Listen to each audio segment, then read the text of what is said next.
walang hanggang kitang pupurihin, walang hanggang sasambahin. Buong laman ng puso kong ito ay mamalagi sa'yo.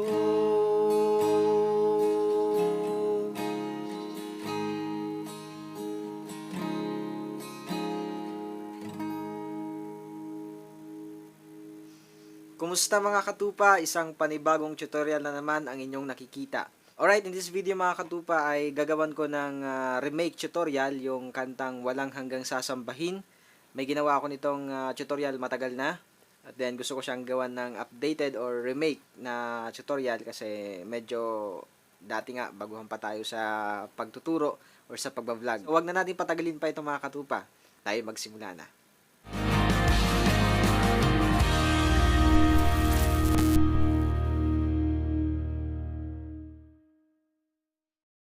Alright, so yan mga katupa, ang kantang ito na Walang Hanggang Sasambahin ay kanta ng Faith Music Manila. At hindi ko na alam kung ano yung original chords nito, but then yung ituturo ko sa inyo sa tutorial na to ay key of G sharp. At gagamit tayo ng capo, and then yung gagamitin natin na key or family chords ay key of G. Okay?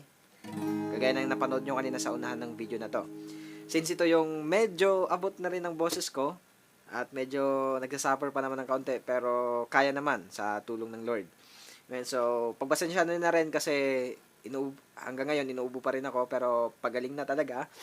And medyo nahirapan nga ako kumanta. Kanina ko pa actually sinisimulan pero salamat kay Lord at nasimulan na natin. And again mga katupa, kung wala kayong kapo na available, pwedeng hindi kayo gumamit ng kapo. It's up to you.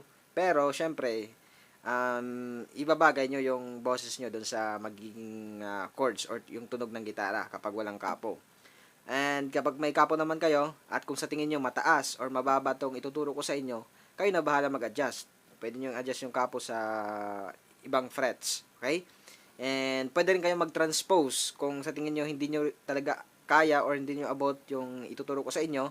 Pwede kayo mag-transpose, panoorin nyo lang yung video ko, yan, yung paano mag-transpose, at makatutulong sa inyo yan mga katupa, okay? So, narito yung chords na gagamitin natin sa buong kanta. Unang-una, mayroon tayong G, of course. E minor or E minor 7. Pwedeng ganyan at pwede mang dalawa lang, okay? Gagamit din tayo ng C. Pwede nyo gamitin yung C add 9 na ganyan. It's up to you. Gagamit din tayo ng D major, B minor, pwede yung bar chord.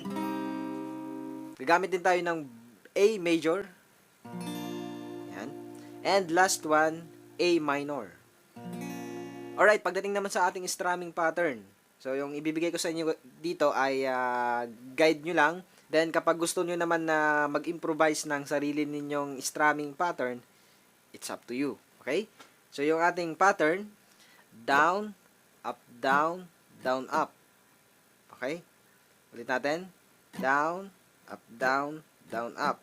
So, i-apply natin yung ating strumming pattern, mga katupa, sa ating intro. So, itong intro na to ay base lang dun sa pandinig ko dun sa kanta. So, meron lang tayong dalawang chords na gagamitin sa ating intro. G and C. Okay? So, dalawang beses natin gagawin yan before tayo pumasok ng verse. Apply natin yung ating strumming pattern and then papasok na rin tayo ng verse. Okay? 1, 2, 3, go!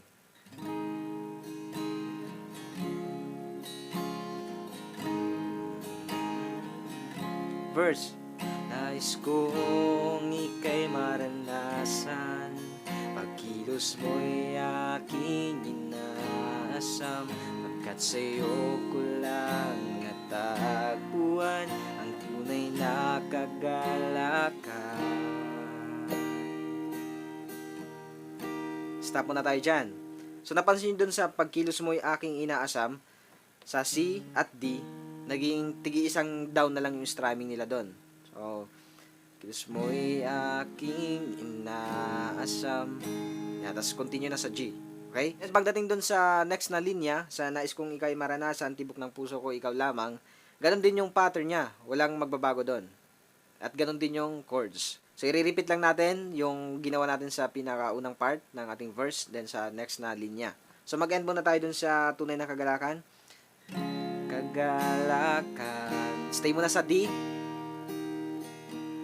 Nais kong ika'y maranasan, tibok ng puso ko, ikaw lamang. Kaya't ngayon, bukas at kailanman, pagsamba ko'y iaalay.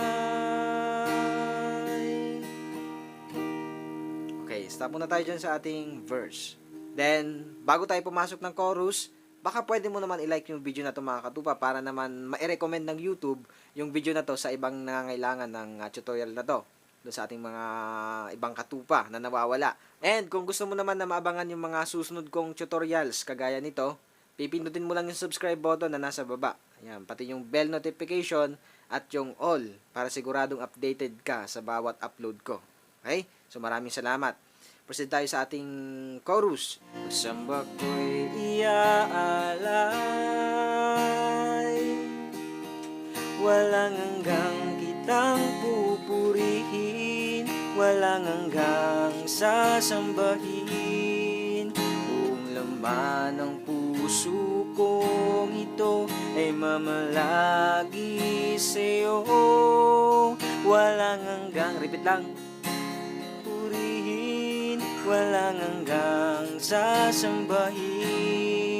Buong laman ng puso kong ito ay mamalagi sa'yo.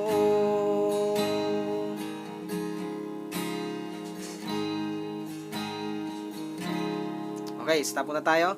Napansin nyo doon sa chorus natin, sa unang part, di ba kasi dalawang ulit yan. Sa unang pagkakataon, ang ginawa natin dyan, sa pag-ending ay C at D. Okay? Then sa pangalawang pagkakataon ay mamalagi sa'yo, C, D, G. Okay? Pagdating doon sa G, continue na yung ating instrumental. At yung ating instrumental ay kung ano yung ating ginawa sa intro. Okay? The same lang din yun. So, by this time mga katupa, magkakaroon tayo ng play along. So, para masundan nyo yung kabuuan ng pagtugtog natin dito sa gitara. Okay?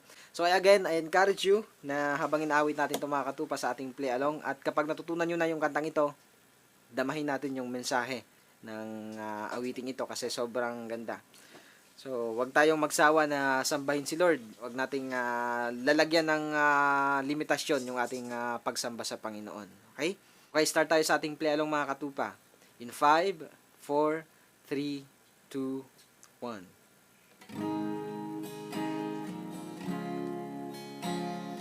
One more time. Nais kong ika'y maranasan, pagkilos mo'y aking inaasam. Walang natagpuan ang tunay na kagalakan. Nais kong ika'y maranasan, tibok ng puso ko, ikaw lamang. Ngayon, bukas at kailanman, pagsamba ko'y iaalay. Walang hanggang kitang pupurihin, walang hanggang sasambahin. Buong laman ng puso kong ito ay mamalagi sa'yo. Walang hanggang kitang pupurihin, walang hanggang sasambahin. Buong laman ng puso kong ito ay mamalagi sa'yo.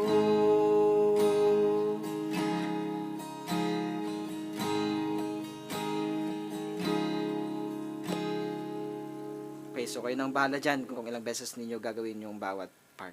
So yun mga katupa, I hope that you are blessed with this tutorial, with this song, Walang Hanggang Sasambahin. At kung may request naman kayo mga katupa, pakicomment na lang sa baba. At reminder lang, kapag kayo ay mag-request, pakisama nyo yung artist, kung sinong kumanta ng kantang nire-request ninyo. Yan, maraming salamat sa inyong panonood mga katupa.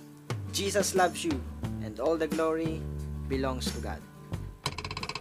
pwede rin yung may tao. Ano po yon?